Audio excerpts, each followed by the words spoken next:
Hola, ¿cómo están? Llegamos a la última revolución que nos va a dar el camino libre para la Revolución de Mayo. La Revolución Francesa. Antes de ver el próximo video que busqué para ustedes, les voy a contar algunas cosas. Primero, en Europa, los reyes gobernaban todos los países de Europa. Estas monarquías se llamaban absolutistas. Eran absolutistas porque el poder del rey era absoluto. Esto significa que el rey podía hacer lo que quisiera. Cualquier ley que el rey se le antojara promulgar, todo el mundo la tenía que cumplir.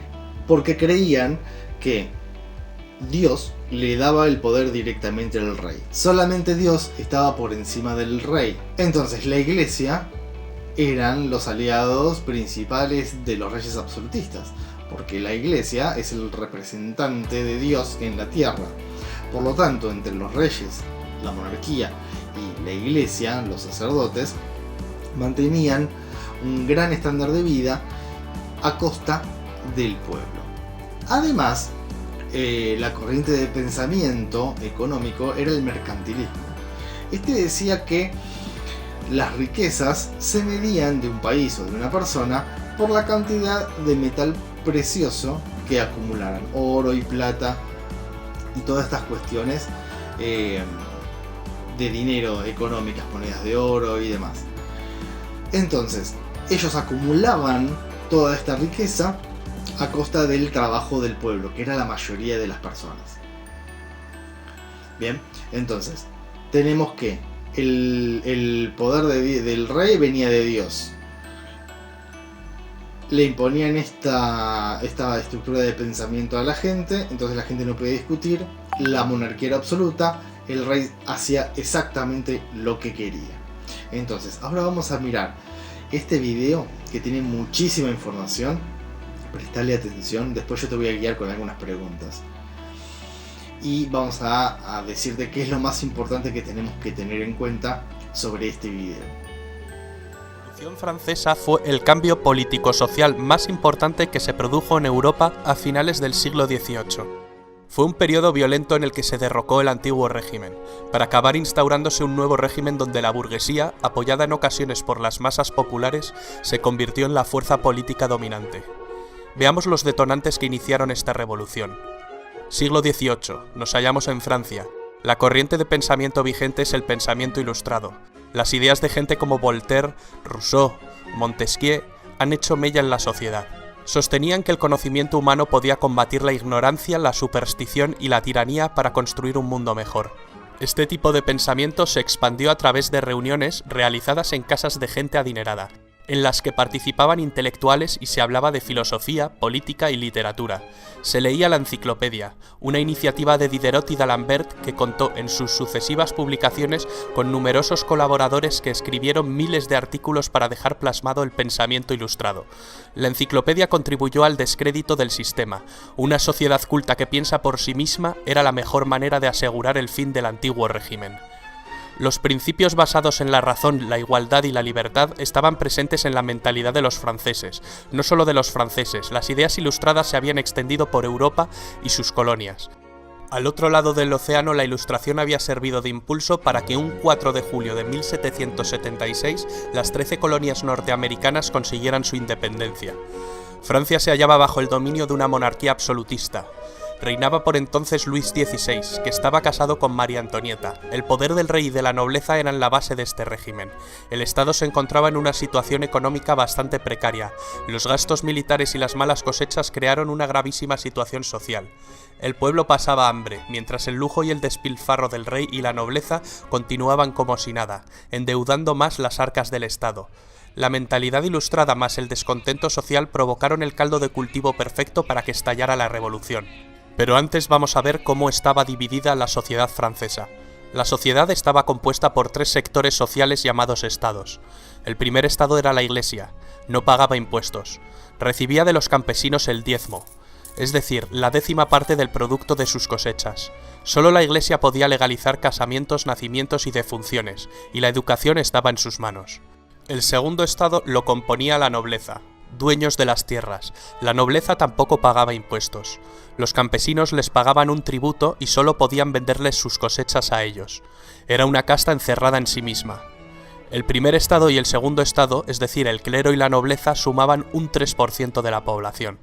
El tercer estado comprendía el 97% de la población restante, y su composición era muy variada. Por un lado estaba la burguesía, formada por los ricos comerciantes y banqueros, los profesionales liberales, médicos, abogados, también por artesanos y pequeños comerciantes. Por otra parte existían campesinos libres, pequeños propietarios, arrendatarios y jornaleros. El tercer estado carecía de poder y decisión política, pero pagaba todos los impuestos, hacía los peores trabajos y no tenía ningún derecho. La burguesía necesitaba tener acceso al poder y manejar un estado centralizado que protegiera e impulsara sus actividades económicas, tal como venía ocurriendo en Inglaterra. Pero volvamos a París. Cuando la precariedad provocó revueltas, la gente fue a quejarse a Versalles del hambre que pasaba. Entonces corrió el rumor de que la reina, muy altanera, pronunció la frase: «Pues que coman pasteles». Algo así trascendió y resultó bastante provocador. Para levantar el grave déficit presupuestario, el rey tuvo que declarar al Estado en bancarrota y convocar en 1788 los Estados Generales, un parlamento medieval que se había convocado por última vez 174 años antes, una asamblea donde los diputados de la nobleza, del clero y del pueblo se reúnen. Estuvieron presentes unos 1.200 diputados. La mitad representaba los dos primeros estados y la otra mitad representaba al tercer estado, que había conseguido duplicar su representación. La sesión inaugural fue presidida por el rey Luis XVI. La nobleza y el clero reclamaban el voto por estamento, que les aseguraba la mayoría sin necesidad de lograr un consenso. El tercer estado pedía el voto por cabeza, que permitía más igualdad en la votación. Ante la negativa de los dos primeros estados y el consecuente bloqueo de toda votación, el tercer estado invitó a que diputados sueltos de la nobleza y del clero se unieran a ellos. 2 nobles y 149 miembros del clero lo hicieron. Ante este acto revolucionario, el rey Luis XVI mandó cerrar la sala y prohibió su entrada a los representantes del tercer estado. Los diputados del tercer estado entonces deciden constituirse en una nueva asamblea y ser los verdaderos representantes del pueblo de Francia. Encontraron otro lugar de reunión, la sala del juego de pelota de Versalles. Esta asamblea tomó el nombre de Asamblea Nacional, prometiendo permanecer unidos hasta dar una constitución a Francia. El rey intentó la disolución de la asamblea. El diputado Mirabeau entonces pronunció la célebre frase: «Estamos aquí por la voluntad del pueblo y solo saldremos por la fuerza de las bayonetas». El 14 de julio, el pueblo de París respaldó en las calles a sus representantes y ante el temor de que las tropas reales los detuvieran, asaltaron la fortaleza de la Bastilla, símbolo del absolutismo monárquico, pero también punto estratégico del plan de represión de Luis XVI, pues sus cañones apuntaban a los barrios obreros.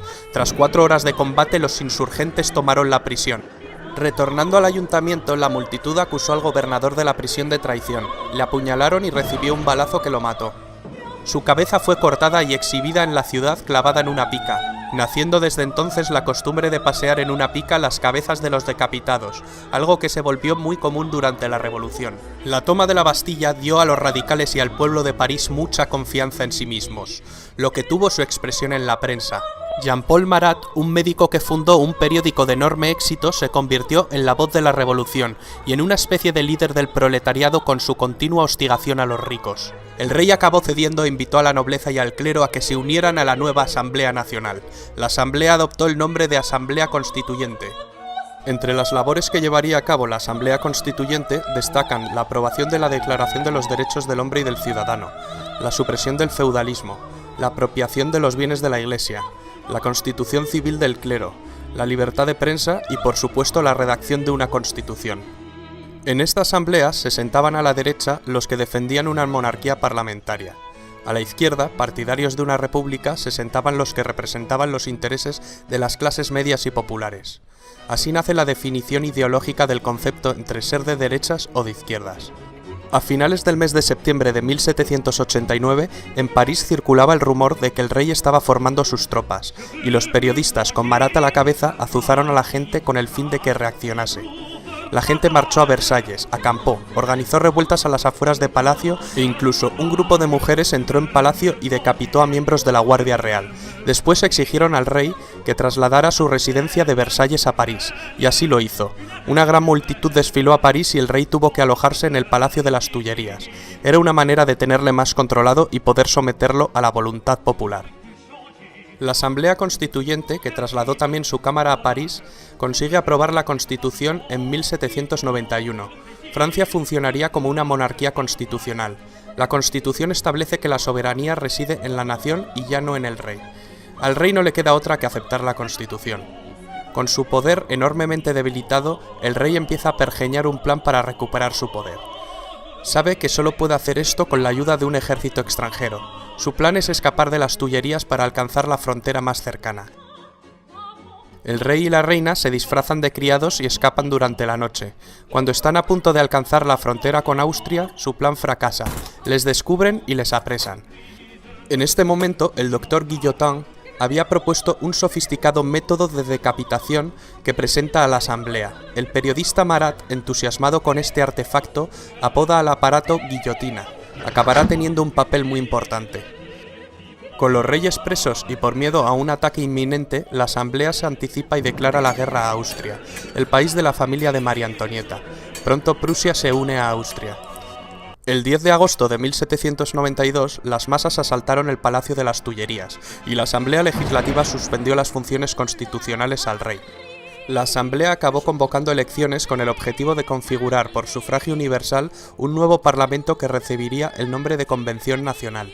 Aumentaba la tensión política y social en Francia, que además se encontraba en guerra e iba cediendo territorios ante sus enemigos. El nuevo parlamento elegido, compuesto fundamentalmente por los jacobinos con Robespierre a la cabeza y los girondinos de corte más moderado, deciden abolir la monarquía y proclamar la república. Abren un juicio al rey por traición que finalmente es condenado a muerte. Muere ejecutado en la guillotina. La reina María Antonieta acabaría corriendo la misma suerte y sería ejecutada más adelante. La revolución se había radicalizado. Durante este periodo se produjo el ajuste de cuentas entre los jacobinos radicales y los girondinos moderados. El sanguinario Marat arremete en su periódico contra los moderados y publica listas de supuestos traidores a la revolución. Esto acabaría con Marat asesinado, mientras se daba un baño en su casa. La consecuencia: Marat se convirtió en un mártir, en una leyenda de los radicales. La Convención Nacional redactó una nueva constitución.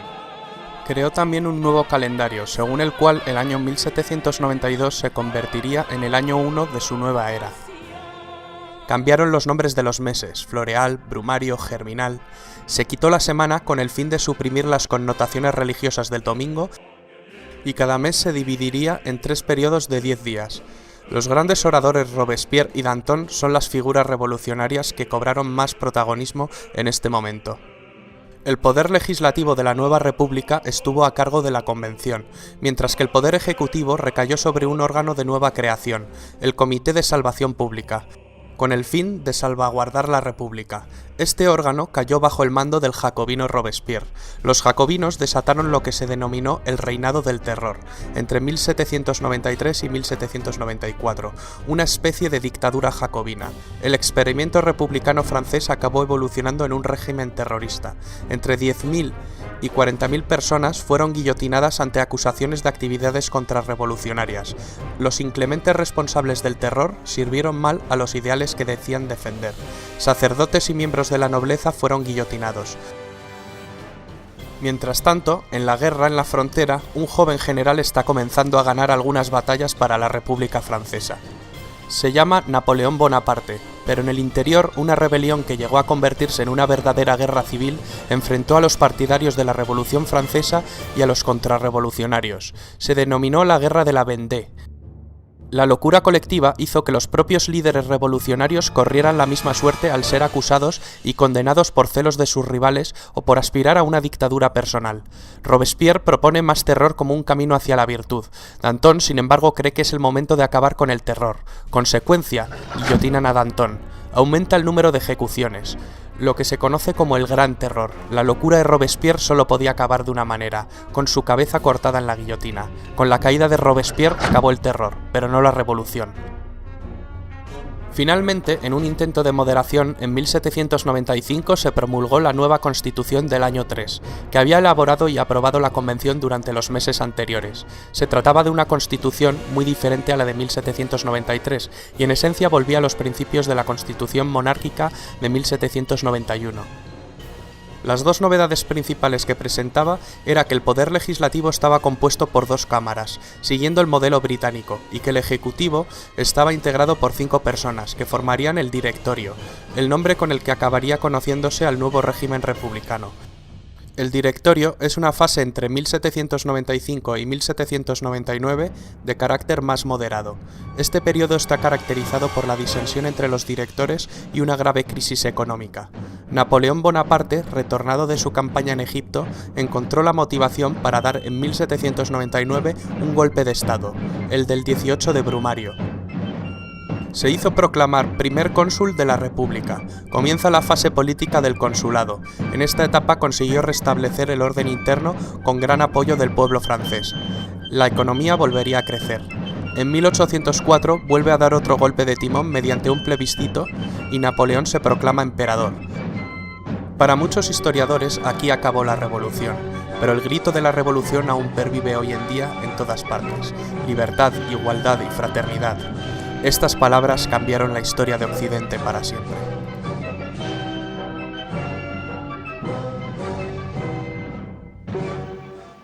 Bueno, como vimos, este video tiene mucha información y lo que tenemos que sacar en limpio son varias cosas. Primero, las nuevas ideas. Las nuevas ideas del iluminismo, que se pensaba que la fuente de conocimiento era la razón. Ya el tema del poder no venía de Dios, sino de la razón del hombre. Y la Revolución Francesa nos deja 3 principios fundamentales, que eran la libertad, la igualdad y la fraternidad.